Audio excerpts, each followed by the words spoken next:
তৃণমূল নেতাকে টানা 12 ঘন্টা ম্যারাথন জেরার পর বলাগড় থেকে বেরিয়ে গেলেন ইডি আধিকারিকেরা।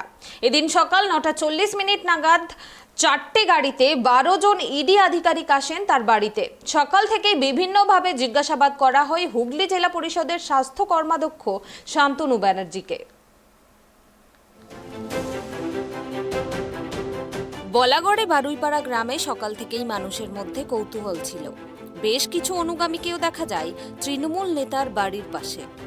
বাড়ি থেকে গাড়ি সবকিছুই তল্লাশি করে ইডি কর্তারা।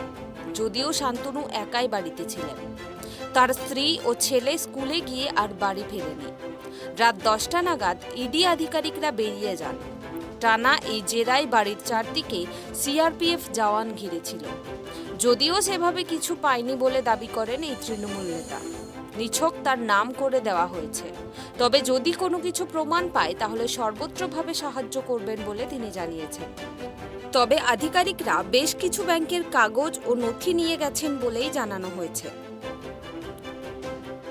দেখুন, আমি একটাই কথা বলি, তাপস মণ্ডলকে আমি চিনি না, তাপস মণ্ডলকে আমি জানি না এবং জীবনে লোকটাকে দেখিও নি।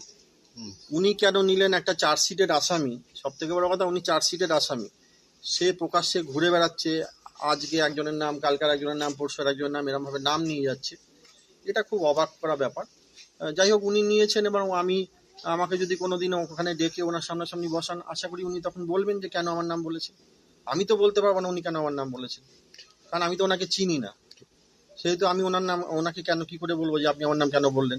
ওনার দাবি অনুসারে 2016 সালে কসবাতে একটি ফ্ল্যাটে মিটিং হয় আপনার সাথে কুন্তল ঘোষের। ওনার বক্তব্য। আমার সাথে কুন্তল ঘোষের? আপনি ছিলেন, কুন্তল ঘোষ ছিলেন এবং তাপস মণ্ডল। হ্যাঁ, সেটা তো ওনাকে প্রুভ করতে হবে।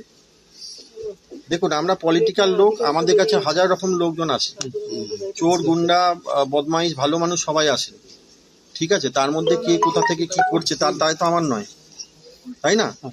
আজকে যদি কোনো মানুষ আমার কাছ থেকে বেরিয়ে গিয়ে সে যদি আমার নাম মানিয়ে কিছু করে, তার দায়িত্ব নিশ্চয়ই আমার হবে না। এটার পিছনে কি রাজনীতি করছেন? এই মুহূর্তে রেড চলছে রাজারহাটে, সেখানে এখনো পর্যন্ত কুন্তলকে কি আপনি চিনতেন? কারণ ও তো এই জেলারই। অবশ্যই চিনি কুন্তলকে চিনি না আমি কি করে বলবো? কুন্তল আমার বাড়ি থেকে 4 কিলোমিটার দূরে থাকে। ও ছোট ভাইয়ের মতো, ও ছোটবেলা থেকে দেখেছি। এখানে ও 4-5 বছর ধরে এখানে থাকে না, কলকাতাতেই থাকে। এবার চেনা বলতে দেখুন, পলিটিক্সটাও করে আমার সাথে, দলটাও করে, এখানে সোশ্যাল ওয়ার্কগুলো করে। সেই হিসেবে ওকে যদি আমি বলি চিনি না, এর থেকে বড় মিথ্যা কথা তো কিছু হয় না। আজকে দুজনের বাড়িতেই কার্যত ইডি রেড সকাল কিন্তু থেকে। চিনি বললে যে আজকে আমি আপনাকে একটা কথা বলি, আমি চিনি বলে, আমি তো এইখানে আমার আশেপাশে যতগুলো ছেলে আছে আপনাদের সবাইকে আমি চিনি। এবার আমি চিনি বলে আপনি যদি এটা করে থাকেন, তার দায় তো আমার নয়, তাই না? উল্লেখ্য, প্রাথমিক শিক্ষা পর্ষদের অপসারিত সভাপতি মানিক ভট্টাচার্যর ঘনিষ্ঠ বলে পরিচিত তাপস মণ্ডল বলাগড়ের যুব নেতা কুন্তল ঘোষের নাম নিয়েছিলেন। তাপস মণ্ডল দাবি করেছিলেন নিয়োগ দুর্নীতিতে 19 কোটি টাকা তুলেছিলেন কুন্তলকে নিজাম প্যালেসে ডেকে পরপর 2 দিন জিজ্ঞাসাবাদ করে সিবিআই। কুন্তল ঘোষের সঙ্গে বলাগড়ের আরেক তৃণমূল নেতা শান্তনু ব্যানার্জির নাম নিয়েছিলেন তাপস মণ্ডল। সেই সূত্র ধরেই আজ সকাল 9:40 নাগাদ শান্তনু ব্যানার্জির বাড়িতে তদন্তে আসে ইডি। দুপুর গড়িয়ে রাত পর্যন্ত চলে ম্যারাথন তল্লাশি। সন্ধ্যায় শান্তনু বন্দ্যোপাধ্যায়ের কালো স্করপিও গাড়িও পরীক্ষা করেন ইডি। গাড়ির সামনে পিছনে থাকা কাগজ ডায়েরি পরীক্ষা করে দেখেন ইডি আধিকারিকেরা। অবশেষে রাত 10টা নাগাদ শান্তনুর বাড়ি থেকে সিআরপিএফ জওয়ানদের নিয়ে বেরিয়ে যান ইডি আধিকারিকরা। যদিও সেদিন তারা সাংবাদিকদের কোনো প্রশ্নেরই উত্তর দেননি। অন্যদিকে সাংবাদিকদের মুখোমুখি হয়ে শান্তনু বলেন, কি জন্য এসেছিল আপনাদের বলবো না, তবে তারা এসে কিছু জিজ্ঞাসাবাদ করেছে, তাদেরকে তদন্তে সহযোগিতা করেছি এবং তারাও খুশি হয়েছে। তবে ভবিষ্যতে ফের ডাকলে তাকে হাজিরা দেবার নির্দেশ দেন।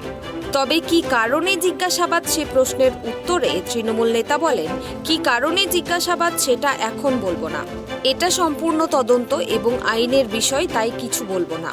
তারা ভালো ব্যবহার করেছেন, তবে তদন্তের স্বার্থে অ্যাকাউন্ট সংক্রান্ত কিছু কাগজপত্র তারা নিয়ে গেছেন। গোটা বিষয়টাইতেই কি তিনি রাজনীতির শিকার, সে প্রশ্নের উত্তরে শান্তনু বলেন, বিগত দিনে কয়েকবার বিরোধী দলনেতা এসে বারবার আমার নাম বলে গেছেন, তারপরেই এটা হচ্ছে। আমি আশা করেছিলাম এমন একটা কিছু হবে। তাপস মণ্ডলকে কি চেনেন? সরাসরি উত্তরে শান্তনু বলেন, আমি তাকে চিনি না, জানি না, জীবনে লোকটাকে দেখিনি। একজন চার্জশিটের আসামি সে প্রকাশ্যে ঘুরে বেড়াচ্ছে আর একের পর এক নাম নিয়ে যাচ্ছে। এটা অবাক করা ব্যাপার। আমার সামনাসামনি ডেকে বসালে তখন তিনি বলবেন কেন আমার নাম নিয়েছেন, তবে আমি বলতে পারবো না কেন তিনি আমার নাম নিয়েছেন। আমরা রাজনৈতিক ব্যক্তি, আমাদের কাছে সব সময় বিভিন্ন মানুষ আসেন, তবে কুন্তলকে আমি চিনি। আমার বাড়ি থেকে 4 কিলোমিটার দূরে থাকে। ছোট ভাইয়ের মতো ছোটবেলা থেকে দেখেছি।